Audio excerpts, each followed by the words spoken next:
ಕಲುಷಿತ ನೀರು ಸೇವಿಸಿ ಯುವಕ ಸಾವನ್ನಪ್ಪಿರುವಂತಹ ದುರಂತ ನಡೆದು ಹೋಗಿದೆ. ಕಲುಷಿತ ನೀರು ಸೇವಿಸಿ 23 ವರ್ಷದ ಕನಕರಾಜು ಬಲಿಯಾಗಿದ್ದಾರೆ. ಕಲುಷಿತ ನೀರು ಸೇವನೆ ಪ್ರಾಣ ಹೋಗೋದಕ್ಕೆ ಕಾರಣ. 35ಕ್ಕೂ ಹೆಚ್ಚು ಮಂದಿ ಆಸ್ಪತ್ರೆಗೆ ದಾಖಲಾಗಿದ್ದಾರೆ ಅನ್ನೋ ಮಾಹಿತಿ ಕೂಡ ಗೊತ್ತಾಗ್ತಾ ಇದೆ. ಓರ್ವ ಯುವಕ ಈಗಾಗಲೇ ಬಲಿಯಾಗಿದ್ದು, ಇನ್ನು 35ಕ್ಕೂ ಹೆಚ್ಚು ಮಂದಿ ಅಸ್ವಸ್ಥರಾಗಿದ್ದಾರೆ, ಆಸ್ಪತ್ರೆಗೆ ದಾಖಲಾಗಿದ್ದಾರೆ. ಕಲುಷಿತ ನೀರು ಸೇವನೆ ಘಟನೆಗೆ ಕಾರಣ.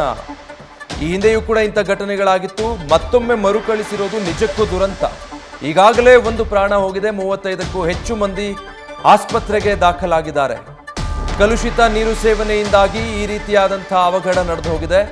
ಓರ್ವ ಯುವಕ 23 ವರ್ಷದ ಯುವಕ ಕನಕರಾಜು ಬಲಿಯಾಗಿದ್ರೆ 35ಕ್ಕೂ ಹೆಚ್ಚು ಮಂದಿ ಕಲುಷಿತ ನೀರು ಸೇವಿಸಿದ್ದಂಥವರು ಆಸ್ಪತ್ರೆಗೆ ದಾಖಲಾಗಿದ್ದಾರೆ. ರಾಜ್ಯದಲ್ಲಿ ಈ ಹಿಂದೆಯೂ ಕೂಡ ಸಾಕಷ್ಟು ಬಾರಿ ಇಂಥ ಪ್ರಕರಣಗಳು ನಡೆದಿದೆ. ಮತ್ತೊಮ್ಮೆ ಅಂಥ ಪ್ರಕರಣ ಮರುಕಳಿಸಬಾರ್ದು ಅಂತ ಅಂದ್ಕೊಂಡ್ರೂ ಕೂಡ ಮೇಲಿಂದ ಮೇಲೆ ಅಂಥ ಪ್ರಕರಣಗಳು ವರದಿ ಆಗ್ತಾನೆ ಇರುತ್ತೆ. ಅದೇ ರೀತಿ ಈಗ 23 ವರ್ಷದ ಕನಕರಾಜು ಎಂಬ ಯುವಕ ಕಲುಷಿತ ನೀರು ಸೇವನೆಯಿಂದ ಜೀವ ಕಳೆದುಕೊಂಡಿರೋದು. ಇನ್ನು 35ಕ್ಕೂ ಹೆಚ್ಚು ಮಂದಿ ಆಸ್ಪತ್ರೆಗೆ ದಾಖಲಾಗಿದ್ದಾರೆ. ಮತ್ತಷ್ಟು ಮಾಹಿತಿ ಗೊತ್ತಾಗಬೇಕು, ಅದಕ್ಕೆ ಸಂಬಂಧಪಟ್ಟ ಹಾಗೆ ಎಲ್ಲಿ ನಡೆದಿರೋದು ಘಟನೆ, ಏನು ಕಾರಣ ಅನ್ನುವಂಥದ್ದೆಲ್ಲ ಸದ್ಯಕ್ಕೆ ಗೊತ್ತಾಗ್ತಾ ಇರುವಂತಹ ಅಪ್ಡೇಟ್ಸ್ ಇದಿಷ್ಟು. ಕನಕರಾಜು ಎಂಬ ಯುವಕ 23 ವರ್ಷ ವಯಸ್ಸು, ನೋಡಿ, ಕಲುಷಿತ ನೀರು ಸೇವಿಸಿ ಪ್ರಾಣ ಕಳೆದುಕೊಂಡಿರುವಂಥ ಯುವಕ. ಜೊತೆಗೆ 35ಕ್ಕೂ ಹೆಚ್ಚು ಮಂದಿ ಆಸ್ಪತ್ರೆಗೆ ದಾಖಲಾಗಿದ್ದಾರೆ.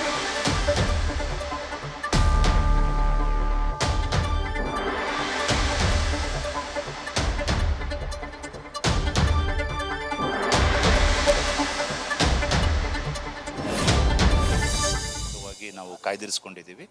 ಇದನ್ನ KR ಹಾಸ್ಪಿಟಲ್ಗಳ ಸೂಪರಿಂಟೆಂಡರ್ ಜೊತೆನೂ ಸಂಪರ್ಕ ಸಾಧನೆ ಮಾಡಿಕೊಂಡು ಅಲ್ಲಿಯೂ ಸಹ 25 ಬೆಡೆಡ್ ಇದನ್ನ ಬೆಡ್ಸನ್ನು ನಾವು ಕಾಯ್ದಿರಿಸ್ಕೊಂಡಿದ್ದೀವಿ.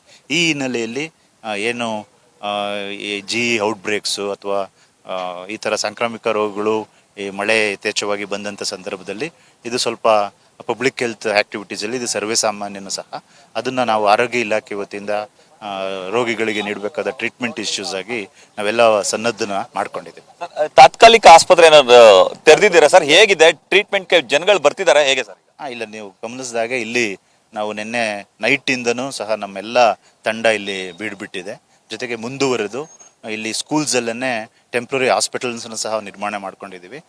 ಇಲ್ಲಿ IV ಫ್ಲೂಯಿಡ್ಸು ಮತ್ತು ಆಲ್ ಆ್ಯಂಟಿಬಯೋಟಿಕ್ಸು, ಏನು ಔಟ್ಬ್ರೇಕಿಗೆ ಬೇಕಾದಂತಹ ಪ್ರೋಟೋಕಾಲ್ಸ್ ಏನಿದೆ ಅದ್ರ ಪ್ರಕಾರ ನಾವು ಟ್ರೀಟ್ಮೆಂಟ್ ಮಾಡಲಿಕ್ಕೆ ಎಲ್ಲ ಸಿದ್ಧತೆಯನ್ನು ಸಹ ಮಾಡ್ಕೊಂಡಿದ್ದೀವಿ. ಕುಡಿಯುವ ನೀರಿನ ಘಟಕವನ್ನ ಶುದ್ಧೀಕರಣ ಮಾಡ್ತಿದ್ದಾರೆ.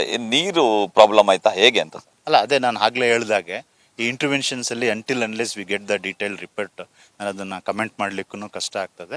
ಬಟ್ ಟ್ರೀಟ್ಮೆಂಟ್ ಪಾರ್ಟ್ಸ್ ಏನಿದೆ that we are geared up. ಎಲ್ಲರೂ ಈಗ ಸದ್ಯಕ್ಕೆ ಪ್ರಾಣಾಪಾಯದಿಂದ ಪಾರಾಗಿದ್ದಾರೆ, ಬಟ್ ಆತಂಕ ಇದೆ. ಅದಕ್ಕೆ ಈಗ ಯಾವುದೇ ಒಂದು ಔಟ್ಬ್ರೇಕ್ ಆದಂಥ ಸಂದರ್ಭದಲ್ಲಿ ಈಗ DC ಸರ್ ಸಹ ಇನ್ಸ್ಟ್ರಕ್ಷನ್ಸನ್ನು ಕೊಟ್ಟಿರತಕ್ಕ ಹಿನ್ನೆಲೆಯಲ್ಲಿ ಬೇರೆ ಎಲ್ಲ ಇಂಟರ್ ಡಿಪಾರ್ಟ್ಮೆಂಟ್ ಅಧಿಕಾರಿ. ನ್ಯೂಸ್ ಫಸ್ಟ್, ನಿರ್ಭೀತಿಯಿಂದ ನಿಮ್ಮ ಪರವಾಗಿ.